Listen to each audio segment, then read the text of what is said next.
Hai teman, selamat datang di channel Sekate New. Jangan lupa pada teman-teman untuk like, komen, dan subscribe supaya tidak ketinggalan update dari channel ini. Mimin ucapkan terima kasih. Selamat menyaksikan. CEO Angkuh bab 20 Point of View Hanin part 6. Nainah? Siapa yang lo panggil Nainah? Ini Dela, sekretaris gue. Minggir. Tanpa menungguku bergeser, Om Bian masuk dengan mengandeng wanita yang katanya bernama Dela itu. Aku masih berdiri terpaku, rasanya tidak percaya. Tidak mungkin aku salah mengenali orang, apalagi ini ada di depan mata. Memang aku sudah bertahun-tahun tidak bertemu dengan Kak Nainah, tapi sungguh aku bisa mengenalnya, meski memang kulihat banyak perubahan yang terjadi. Kak Nainah terlihat semakin cantik dan dewasa. Bahkan dari penampilannya membuatku pangling. Nin, itu Om lo. Suara Ambar membuyarkan lamunanku. Ingin rasanya kembali masuk, tapi aku takut juga jika memang salah menduga, meski sebenarnya hatiku meyakini. Lebih baik nanti aku cari tahu saja siapa wanita itu. Aku bisa banyak bertanya pada Om Bian. Jika dari sekarang Om Bian sudah marah, maka nanti akan susah mengorek informasi. Jadi lebih baik aku mengalah. Ayo, aku berjalan mendahului Ambar. Nin, lo belum jawab pertanyaan gue. Tadi beneran Om lo? Kuabaikan saja semua pertanyaan Ambar. Sekarang pikiranku hanya tertuju pada wanita yang katanya sekretaris Om Bian itu. Apa memang ada orang yang benar-benar mirip?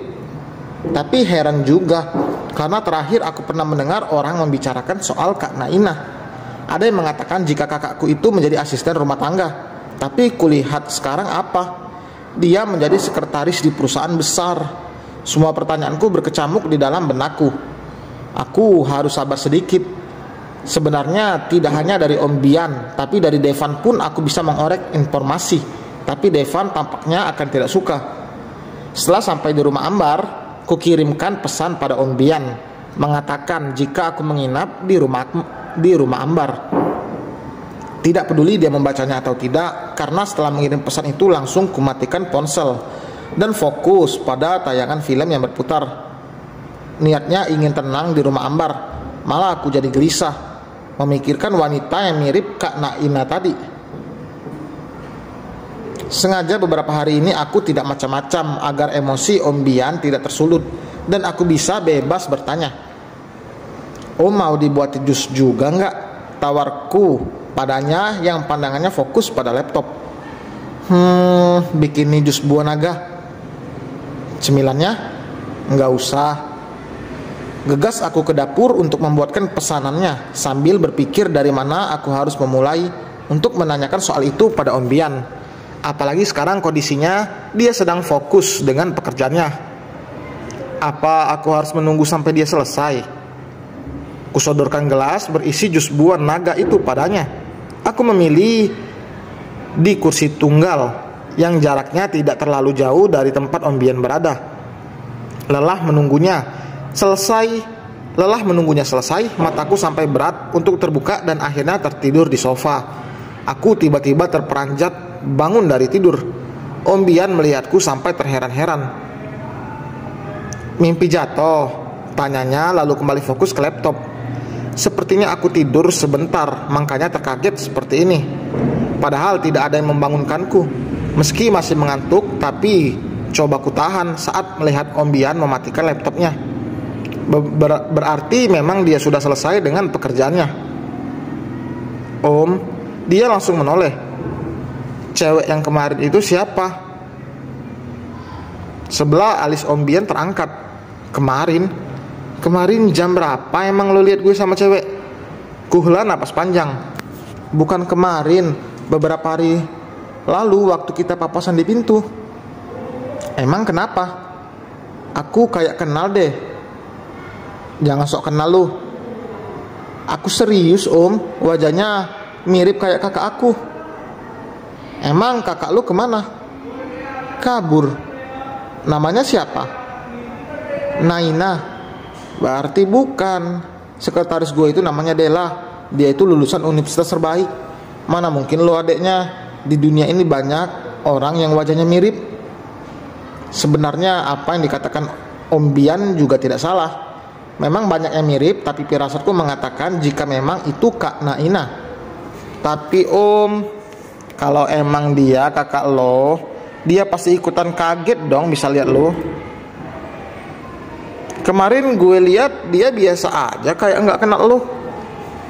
Memang benar, aku pun tidak melihat ekspresi kaget dari wanita itu. Apa memang benar hanya mirip wajahnya saja? Tapi aku malah semakin penasaran, ingin mencari tahu dan membuktikan sendiri kalau itu bukan Kak Naina. Dengar ya, dia itu calon istri gue. Jadi lo jangan macem-macem. Kalau lo ketemu dia, bersikap sewajarnya. Untung aja kemarin dia nggak banyak tanya ketemu lo di sini. Lagian pula pulang cepet nggak bilang-bilang lo. Entah kenapa aku tidak suka mendengar Om Bian mengatakan punya calon istri. Dia sama sekali tidak menghargai aku. Tapi memang dia juga tidak salah karena kami hanya pura-pura. Tidak ada hakku untuk marah apalagi melarang. Aku bahkan tidak tahu perasaan apa yang mengganjal di hati. Tidak mungkin aku menyukainya dalam waktu sesingkat ini, apalagi dia sangat menyebalkan. Jika dibandingkan, bahkan lebih segalanya Devan daripada dia. Bedanya mungkin Om Bian bisa menghasilkan uang sendiri, sedangkan Devan masih minta pada papanya. Kenapa muka lo jadi asem gitu? Cemburu? Aku berdecak kesal. Apa sih? Siapa juga yang cemburu? Males banget. Dengar ya, cewek tuh paling gak bisa bohong kalau cemburu. Akuin aja, lo gak bisa nolak pesona kegantengan gue. Om Bian bicara dengan percaya dirinya, membuatku mendengus kesal. Enggak. Om Bian malah tertawa. Marah berarti iya, godanya. Siapa yang marah? Itu. Mukanya merah kayak tomat busuk, suaranya kayak kaleng. Om Bian menjerit saat aku menabrakkan tubuh dengan kedua tangan. Menjambak rambut hitam tebal milik lelaki menyebalkan itu. Lepas nggak? Enggak, sebelum Om minta maaf. Siapa juga yang salah? Gue bicara fakta. Lo makin marah, makin kelihatan emang cemburu.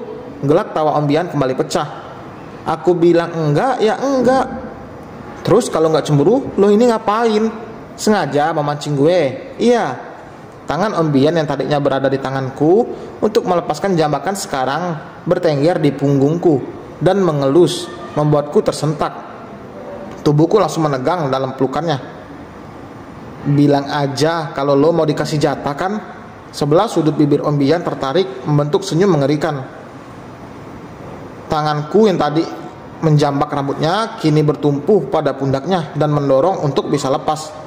Saat aku berusaha melepaskan, Om Bian bahkan semakin mengeratkan tangannya. Bahkan kakiku pun dikunci, tidak bisa bergerak sama sekali. Om, lepas. Ngaku dulu.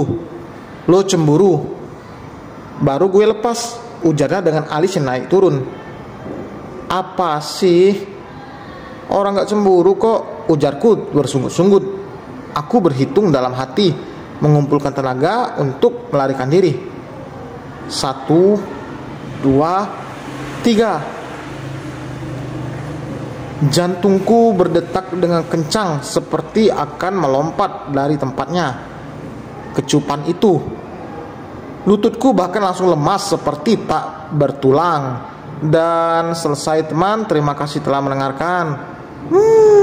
Disosor juga tuh oleh Bian. Wah, playboy juga nih anak. Apakah Naina itu memang bukan sekretaris Bian? Ataukah memang sekretaris Bian? Terima kasih teman telah menunggu. Ditunggu kelanjutannya ya. Jangan lupa komentarnya, like dan juga subscribe bagi teman-teman yang belum subscribe. Sampai berjumpa di bab berikutnya. Bye.